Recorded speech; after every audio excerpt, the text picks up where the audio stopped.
learn to listen to others, to ask for help, to ask for advice. And this is really useful not only for our cause, but also for our own personal development. Yeah, awesome. Well, I'm Fernanda. I'm really happy to be here.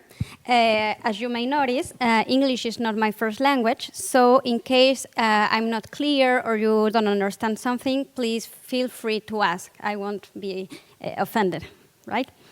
Well, I'm really happy to be here, and I'm really happy that these kind of events are happening because we have to gather together. We have to remember that we have a common goal, that is animal liberation. And I run a sanctuary in Mexico, and sometimes sanctuaries are like in shades, and sometimes people forget that sanctuaries are like the muscle of animal liberation. That's why I decided to call my presentation Caregiving is also animal liberation. So I'm going to start with back to basics. I know that some concepts are really basic, but I think that we need to refresh in order to continue and to be able to talk about what's caregiving. The first question that sometimes not even activists but also other people ask is why rescuing? Why should we rescue? It's like, well, for me, I think it's really obvious, but there are some things that sometimes we take it for granted. So I decided to make some bullets to remember why it's important to rescue animals. First of all is for protecting their lives, in a system or in a scenario in which that is like promoted and is for sure that these animals are going to die, like in dairy industry or when they are considered as things. Also, when we rescue, we help these animals to escape from the death tree they are, and they keep this survival mood because these animals are surviving, they are not living. So when you rescue them, you give them the chance to live, to start living. And this, we can say, is freedom. But freedom not only in a physical way. Freedom in also they can be themselves emotionally, spirituality. They can develop their own personality. It's obviously that animals deserve to be treated fairly with consideration for, as I told you, physical, emotional, and mental well-being. It's also necessary to help restore well-being for those individuals that have been neglected, abused, or ignored by society.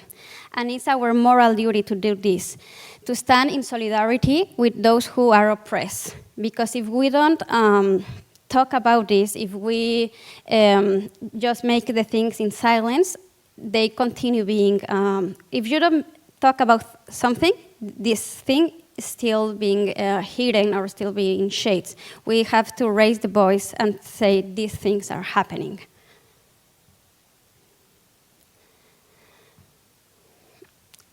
Also, because by rescuing, we can offer animals a safe space where they can develop and relate as autonomous and free individuals. This is really important. As I told you, when you are rescuing, you are giving the chance to these individuals to be themselves, to develop their own personality.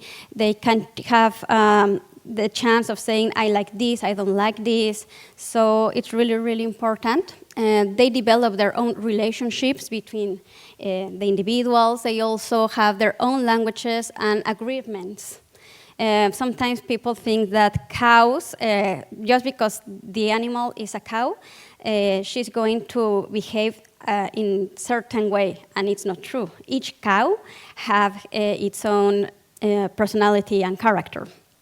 And also, I'm sure that most of you have been told that we are fighting for a lost cause, that we are naive, that world that we are looking for and we are fighting for is an utopia. And with these rescues and with sanctuaries, we are showing that this fight and that this world can exist, is possible. And also it invites us to make this change. Because sometimes when we do activism, when we have when we rescue, they tell us that it's not, that is impossible, or that no, nothing is going to change. Let's keep things like this.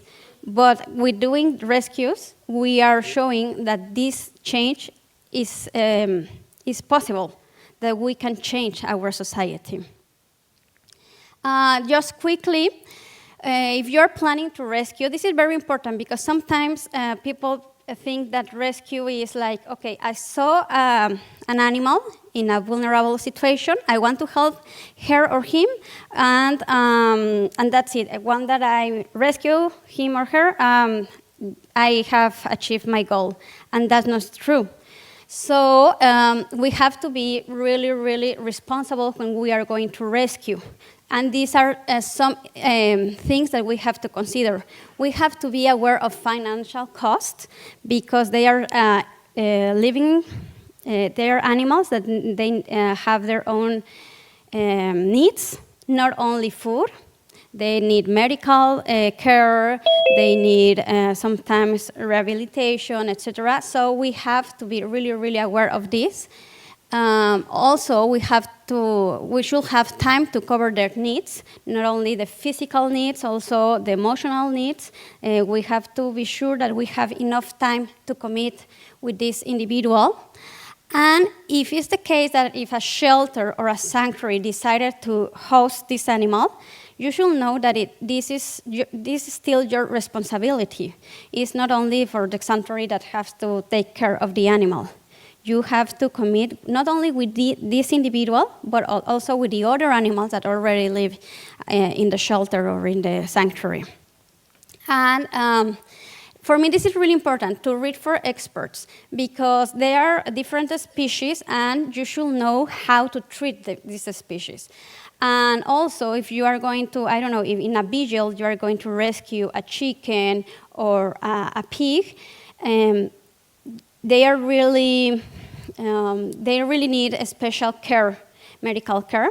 So I recommend that you should go to with a vet that can give you some advice before rescuing, and of course after the rescue they will. I'm sure they will need medical care. So I think it's really smart to use look for advice. Well, also, it's really important that you are prepared and that you take care of yourself. Because I have seen during these years that we are really focused on helping others, and sometimes we forget about ourselves, and we are neglected with ourselves. And it's super important that we take care of our physical health, but also of our mental health. Because I think that it's a huge responsibility to be in charge or to decide to rescue another being.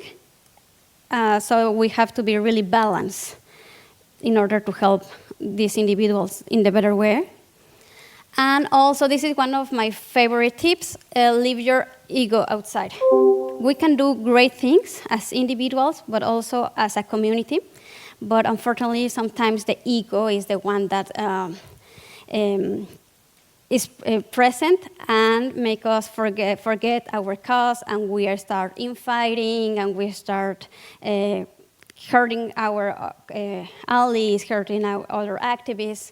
So when you realize that we are here for the animals, for helping the animals, and if you shut up your ego, it will be easier, or like more.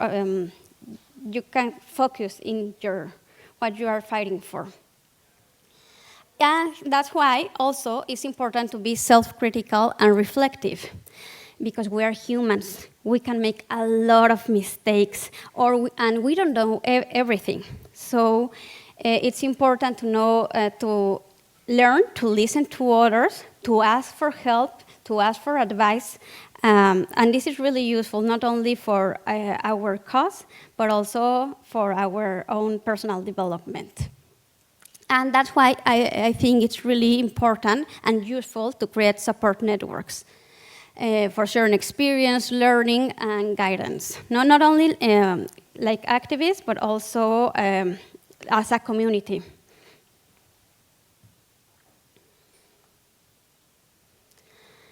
So imagine that you already are planning a rescue.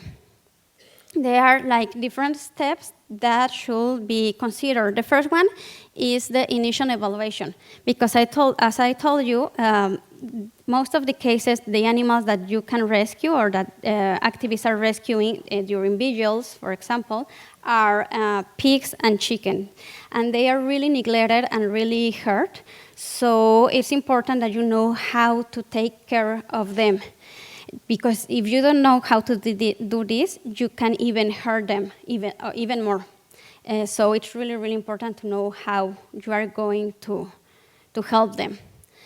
And that's why also consider the transportation. It's not the same how you get a dog or a cat to the vet that a chicken, a herd chicken, or a pig that is really, really strong.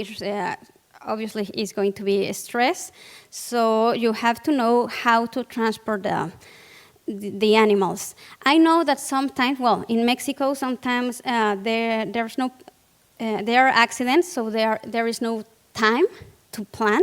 But as we have been able to rescue from several years, I think that now we have to prevent and preview the possible scenarios. I think that in this point we can say, no, we didn't, it's our first time, we don't know how to do it. I think that even if you're not planning now rescuing, it will be really smart to start planning an hypothetical rescue. Of course, the animals need medical evaluation. This is really, really, really important.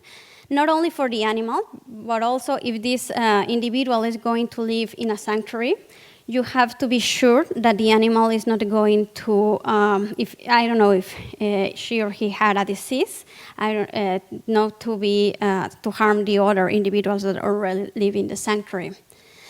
There are two options about how to take them to a safe place. It's like fostering. There are some species that you can foster. I don't know if here, but in Mexico, it's easy to have in your own home, I don't know, a pig, and the police won't tell you anything. But it depends of each country, or in a shelter or sanctuary. Also, it's important that when you rescue, consider the financial aspect, that is, you can do it by donating or fundraising, or both. They are really important. In the case of cats and dogs, promote their adoption or adopt that individuals. And also remember that this is a long-term commitment with the individual and the organization or shelter that received the animal. Long-term means that it's for all the life of this individual. Sometimes people forget that pigs will live more than 15, 20 years. So you have to be really, really aware of this. Like, okay, I want to rescue a pig. I don't know, I'm 30 years old, well, I will be in charge of this individual until I'm 50. So I think sometimes people are really shocked about how long these animals can live. But it's really important that you are aware. And also volunteering is really important. I don't know how it's here, but in Mexico, it's really sad that there's no more so much volunteer. So it's really, really sad. And it's really needed because it can help a lot in the sanctuary or in the organization. Well, this is what we talk, about the things we have to plan. The only thing that I forgot to say in the initial evaluation is you have to consider also the risks. I know that in some countries, rescuing is the police can arrest you for rescuing. So you have to also think about that. If it's a possibility that you are arrested by the police, so think about and also ask for legal advice. In Mexico, that doesn't happen.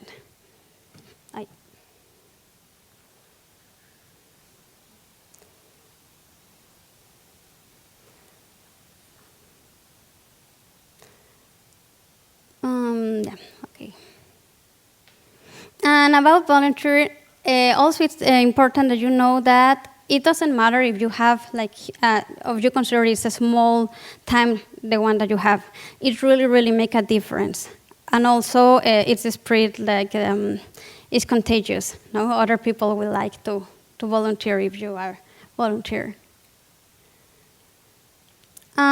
This is important. I know that sometimes people don't like that I say this, but it's important that you know who and what you are supporting. When we are guardians of a sanctuary, we have to be really ethic and we have to really be aware of our limits. I really would like to foster a lot of animals, but it's impossible and it's not fair to that if I don't accept my limits. So unfortunately in Mexico, there are some places that want to help, but they don't give the animals the best, and the animals are neglected. So that's not fair because it's what we are fighting. So I always say to people, it's fine. It's fine with whatever. Whichever organization you want to support, but you have to investigate, you have to do your research, and know that there's a transparency and accountability. So this is really, really important.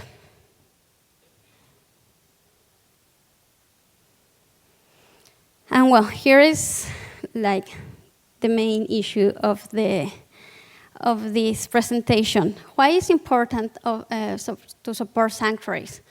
Because with sanctuaries, we represent the goal of animal liberation. In Spain, they call us the muscle of the animal liberation movement. The sanctuaries represent that world that we are fighting for, that utopia that we have been told that doesn't exist. And also, individuals, but also big animal protection organizations should support them, since their commitment is with the animals. This is the Mexican sanctuaries. We decided to start these conversations a year ago because we noticed that big organizations that make vigils, that have a big budget, aren't supporting sanctuaries. And we need help from this big organization. We know that maybe their target or their activism goal is not sanctuaries, is not to rescue or liberate animals. But we are what we are fighting for. We represent what these organizations are looking for. And also, in my case, and in case of some Mexican sanctuaries, we have host some animals that were rescued during vigils of these big organizations, and they are not sending money. There's no volunteer. So what is happening, the way I explain it, is that these animals still being a number. Maybe they are not a number from the center of explosion, but they're still being a number for this organization. There's an example of a bull. It's called Ferdinand. He was rescued when he was a month-year-old. Now he's almost 3 years old. And this organization isn't giving a penny for him. They don't know Ferdinand. They don't know how he is. They don't know what he wants, what he likes. So Ferdinand is still being a number for this organization. And that's a speciesism.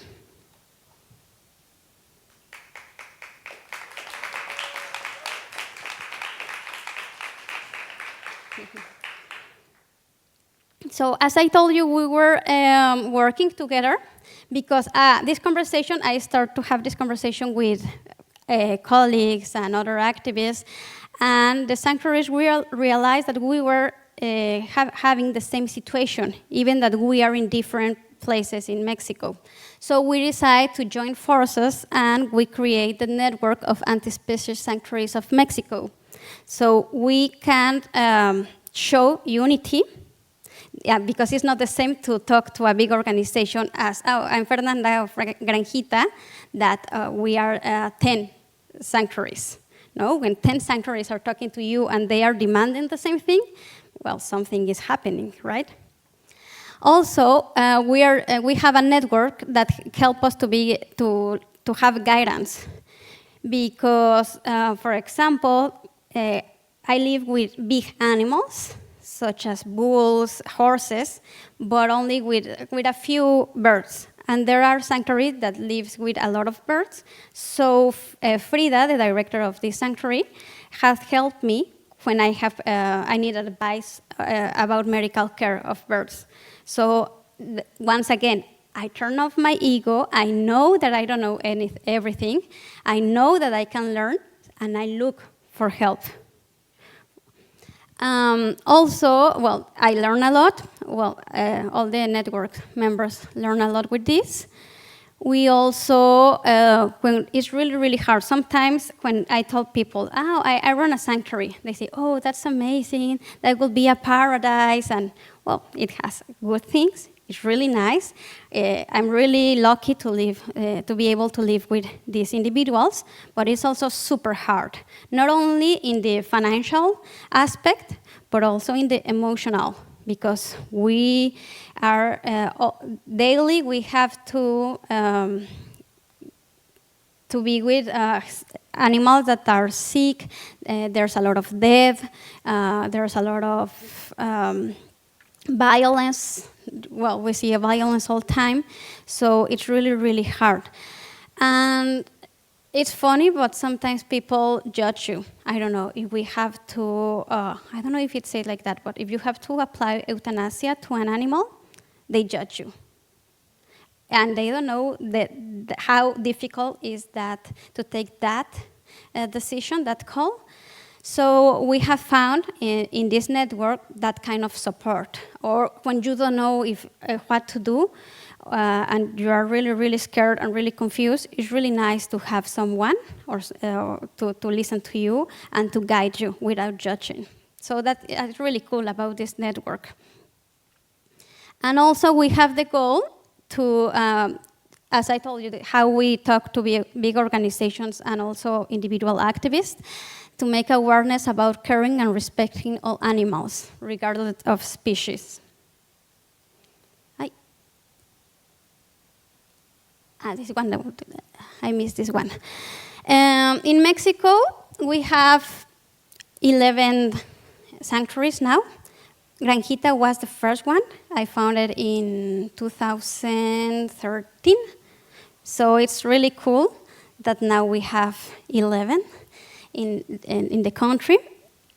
And in Latin America, we have 3 in Chile, 4 in Argentina, and 5 in Colombia. We start making this difference between the anti-speciesist sanctuaries and sanctuaries, because there are some places that call themselves sanctuaries, but they still being oppressive with individuals. They ride horses, they eat eggs, so it's really, really important to make this difference. I know that not everybody can have a sanctuary, but there are many different ways to help. The more obvious, and it's super easy, is to stop consuming animal products, also consuming cruelty-free products. Activism is super, super useful and super important. You can also be an example, keeping safe your non-human family members. When you lead with giving an example, people can learn with that. And